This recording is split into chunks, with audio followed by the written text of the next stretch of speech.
কেমন আছেন সবাই? আশা করি সকলে খুব ভালো আছেন। আজকে যে নতুন ভিডিওটি নিয়ে এসেছি সেটি হলো এটি খুব সুন্দর এবং পবিত্র স্থান। ব্যান্ডেল জংশন থেকে আমরা ট্রেনে চেপে এসেছি এখানে। জায়গাটি আপনারা দেখেই বলবেন যে কোথায় এসেছি। তার আগে আপনারা সঙ্গে থাকুন আর দেখতে থাকুন। ভালো লাগলে অবশ্যই একটা লাইক আর একটা কমেন্ট করবেন। স্টেশন থেকে নেমে আমরা যাচ্ছি এবার টোটো স্ট্যান্ডে। টোটো স্ট্যান্ড করে আমরা পৌঁছে যাব আমাদের গন্তব্যস্থলে।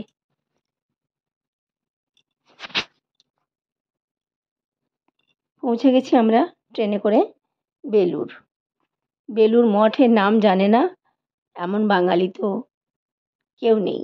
বাংলা কেন, গোটা বিশ্বের দরবারে বেলুড় মঠের নাম সবাই জানে। স্বামী বিবেকানন্দের তৈরি সেই বেলুড় মঠে আজকে আমরা উপস্থিত হয়েছি। আশেপাশের পরিবেশটা দেখুন কি মনোরম, কি অসাধারণ সুন্দর। অনেকেরই হয়তো এখনো পর্যন্ত বেলুড় মঠ দেখতে যাওয়া হয়নি। তারা হয়তো দেশ বিদেশ বা ভারতবর্ষের বিভিন্ন জায়গা ঘুরেছেন, অথচ বেলুড় যাওয়া হয়নি। হতেই পারে সেটা, যাদের যাওয়া হয়নি তাদের জন্য অবশ্যই এই ভিডিওটি। সামনে এই বিশাল গেটটি, এই গেটের ভেতর দিয়ে আমাদের পৌঁছে যেতে হলো ভেতরে।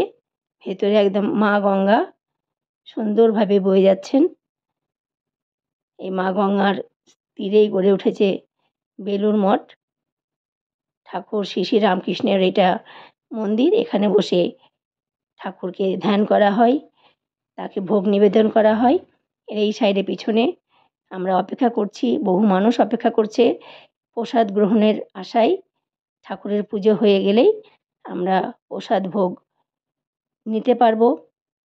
তো তার আগে একটু জিরিয়ে নিচ্ছি, চারিদিক ঘুরে দেখে নিচ্ছি আর আপনাদেরকেও দেখার সুযোগ করে দিচ্ছি।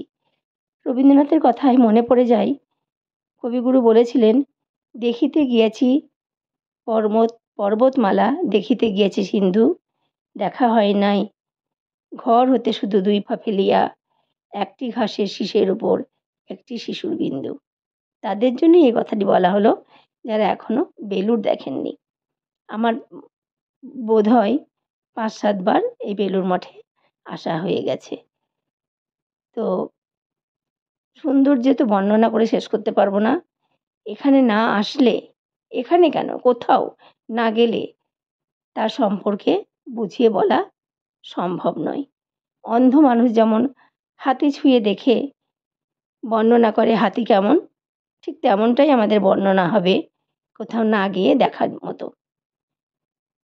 সমস্ত রকমের সুব্যবস্থা এখানে আছে। আপনারা ভিডিওর মাধ্যমে সেটা দেখতেই পাচ্ছেন। যতটুকু পেরেছি আপনাদের সামনে তুলে ধরেছি। টিকিট কাটা হয়ে গেছে ভোগ গ্রহণের জন্য। বেলা 11টার মধ্যেই কুপন কাটতে হয়। যৎসামান্য দক্ষিণা দিতেও পারেন, নাও দিতে পারেন। তবে আমরা সুচিন্তিত নাগরিক, তাই আমরা সামান্য কিছু হলেও দান বক্সে অর্থ সামগ্রী দান করি, তারপরেই প্রসাদ গ্রহণ করি প্রত্যেকেই।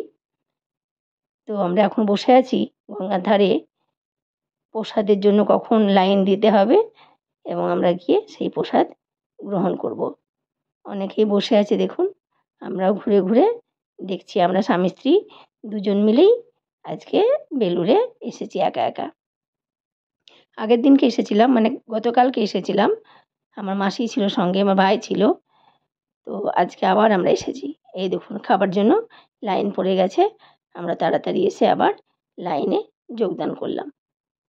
এই গুটি গুটি পায়ে এত এত মানুষের ভিড় ঠেলে ভোগ গ্রহণ কেন্দ্রে যেতে হবে। যাদের কাছে বাড়ি তারা তো প্রায়ই বেলুড় মঠে যান। বেলুড় মঠ থেকে নৌকা বা লঞ্চ সহযোগে ওপারে গেলেই মায়ের মন্দির, দক্ষিণেশ্বরের কালীবাড়ি মন্দির। এই যে আমার হাজব্যান্ড দাঁড়িয়ে আছে লাইনে। তো দক্ষিণেশ্বরের কালীবাড়ি আমরা গেছিলাম।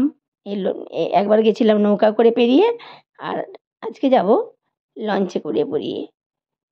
এখানে একদল ভক্তবৃন্দকে দেখা গেল, মনে হলো সম্ভবত এরা পাঞ্জাবি।